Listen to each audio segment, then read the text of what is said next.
Los derechos reales sobre la cosa ajena, características de las servidumbres personales. Los derechos reales sobre la cosa ajena. Es el derecho de goce porque permite la aplicación parcial o total de las autoridades sobre el objeto del que se habla. En esto se encuentra la servidumbre, como la enfiteosis y la superficie. También implican que una persona posee derechos sobre una o varias cosas que pertenecen a otro individuo. Estos derechos reales se clasifican principalmente en los derechos de goce y derechos de garantía. Derechos en la cosa ajena, de uso y goce, servidumbre, servitus. Tenemos prediales, rústicas y urbanas, personales, usufructo o uso habitatio, derechos de la habitación, operae servorum, enfiteosis, superficie, garantías, prenda, hipoteca, servitus. Se establecen las personas que tienen dos inmuebles o fundos, en el cual se muestra una relación de servidumbre o dependencia de uno con respecto al otro. Este es el derecho de servidumbre. Las servidumbres son derechos reales de goce limitados en su contenido y se pueden constituir para aumentar el valor de un inmueble o solo con miras a favorecer a un sujeto determinado. El derecho de servidumbre, requisitos para su constitución y su extinción. El derecho de servidumbre tiene que nacer y extinguirse son las siguientes. Para constituir son la emancipatio, el injuris cessio, por reserva, cuando se vendía un bien inmueble y el vendedor se reservaba una servidumbre sobre él, a favor de otro inmueble del que era dueño. Legado, audicatio, usucapio, por convenio entre los interesados. Las causas de extinción serían pérdida de cualquiera de los inmuebles por confusión o consolidación, por renuncia del titular del derecho real, por el desuso del derecho. La acción que ampara el derecho real de servidumbre en el derecho romano se les denominaba actio confessorio, diseñado con la reivindicatio, que era la que retenía o poseía el propietario del fondo dominante contra el propietario poseedor del fondo sirviente. Las servidumbres podían ser amparadas a través de los interdictos, pero en este caso la protección no provenía del derecho de servidumbre en sí mismo, sino de las relaciones entre hechos que existen entre dos fondos y cuyo contenido material es el propio de las servidumbres. Se clasifican en servidumbres rurales y servidumbres urbanas. Las servidumbres rurales más importantes fueron de paso, de acueducto, conducir el agua, de toma de agua, de paso, pastor.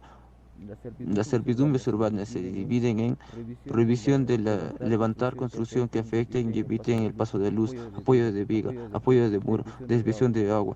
Las servidumbres personales se clasifican a su vez en usufructo, uso de una cosa ajena, no consumible, sea mueble o inmueble, sin otra limitación que la de conservar en el mismo estado en el que se encuentra. No se debe de alterar la naturaleza de la cosa u objeto.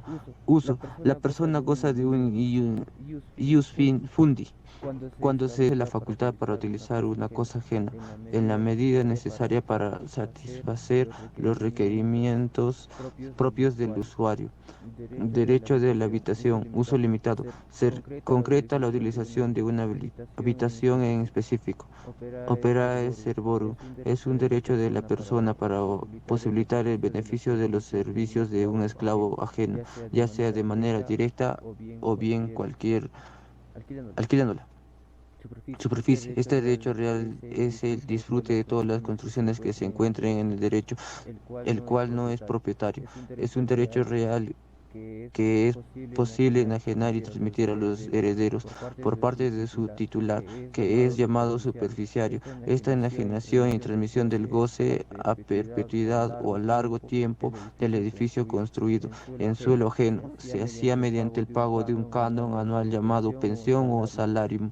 Este tipo de derecho era también posible de constituirse a favor de una persona a título gratuito, mediante la donación o a título honoroso, mediante la compraventa y el precio se daba una sola vez. Y no era así, entonces había la posibilidad de hacerlo a través de un arrendamiento. Cuando había de por medio una renta anual. El derecho que da la superficie se extingue por la pérdida de la cosa o porque ha llegado a su vencimiento el término por el cual se otorga su uso y disfrute. Enfiteosis fue heredado por los romanos por la cultura griega. Originalmente surgió con una concesión de terrenos estados a particulares. Cuando el Estado daba en arrendamiento de terrenos agrícolas de su propiedad a personas, se decía que nacía el ius in agro vetigali, que era el derecho a disfrutar a una finca en toda plenitud, estando obligado el titular del derecho a un pago anual y a evitar el deterioro tanto del cultivo como de la propiedad. La diferencia que hay en el usufructo es la siguiente, por sus modos de constitución, porque generalmente resulta de un arrendamiento, seguido de cuasi tradición, como el derecho real de superficie, aunque puede ser establecido por legado, derechos reales de la garantía fiducia.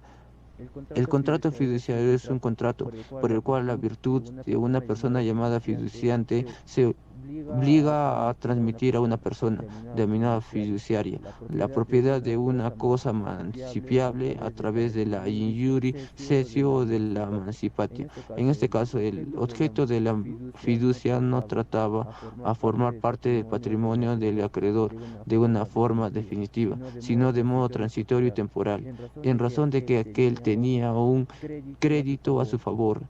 El acreedor no puede quedarse con el bien dado en fiducia como pago de la deuda a que tiene a su favor, ni tampoco podía venderlo para cobrarse a sí mismo, salvo que hubiera un pacto previo para esos efectos. La fiducia vinculada a estos negocios tiene un campo de acción y aplicación muy vasto.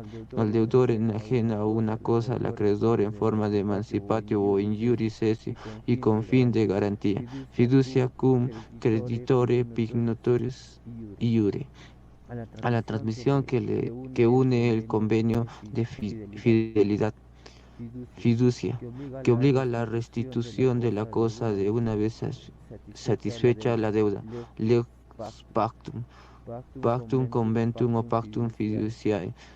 En virtud de tal convenio, el deudor se haya asistido por una acción personal restituida, la actio fiducia transmitida la propiedad civil, la cosa suele quedarse en posesión del deudor. La posesión contiene duramente un año, incluso tratándose de bien inmueble, recupera el deudor la propiedad. Esto es lo que se conoce con el nombre de usurreptio ex fiducia. Para evitar el efecto de la usucapio extraordinaria, la cosa es dejada al deudor a título arrendamiento de precario. La fiducia ofrece condiciones ventajosas para el acreedor, pero no para el deudor, que se ve privado de la propiedad de la cosa. El acreedor, como dueño de la cosa, no puede enajenar a un tercero. Si lo hiciera, la acción fiducia solo proporciona una indemnización por incumplimiento, y la fiducia cayó en desuso y ella surgió la prenda y la hipoteca. La prenda se deriva del vocablo pignus, que se usa como pignus contratum prenda, del derecho pretoriano que consiste en el derecho real que otorga que un titular, el acreedor, prendatario o pignotario, la facultad de retener una cosa que se le ha entregado en garantía del pago de una deuda. En este caso, el acreedor debería devolver la prenda al momento de recibir el pago, no teniendo más facultad de retener la cosa, aunque podía hacerlo cuando existiera cualquier especiales, cláusulas especiales en relación a un punto. La prenda, por lo general, recaía sobre los bienes muebles. El acreedor pignotario tiene más derecho que la simple detención del bien que está en prenda, porque posee y se beneficia de este derecho. Aquel se tratado como si poseyera por sí mismo. En cuanto que tiene la posesión que le brinda los denominados interdictos, cualquier persona que llegase a arrebatar las cosas Aún el mismo deudor puede dirigirse a la autoridad para que lo ponga nuevamente en posesión de aquella. Con el tiempo se permitió que el deudor estableciera una garantía real, pero sin entregar la cosa al acreedor, quien estaba facultado para solicitar la entrega de la cosa. En caso de que el deudor no cumpliera con su obligación en los términos y formas pactadas entre ellos. En la siguiente, en el orden de la posesión, propiamente llamamos prenda lo que pasa a manos del acreedor. El derecho de prenda se constituye en la manera siguiente: por contrato, por testamento, por restitución judicial, por la ley en forma directa.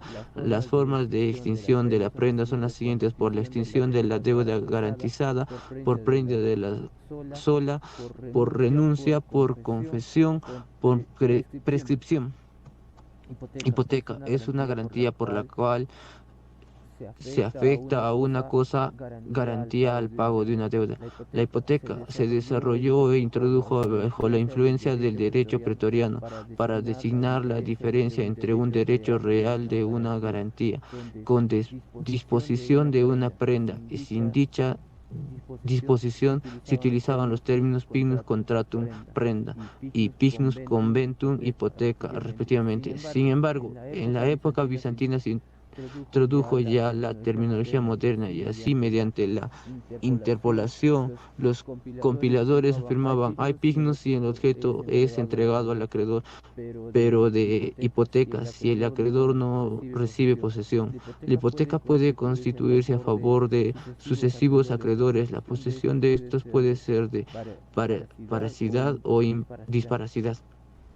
En el primer caso, rige el criterio de satisfacción por cuotas. En el segundo, se establece por primaria de rango fundado en el tiempo. En el valor atribuido en el documento de constitución el privilegio. El objeto de la hipoteca implica que igualmente es el objeto de la prenda.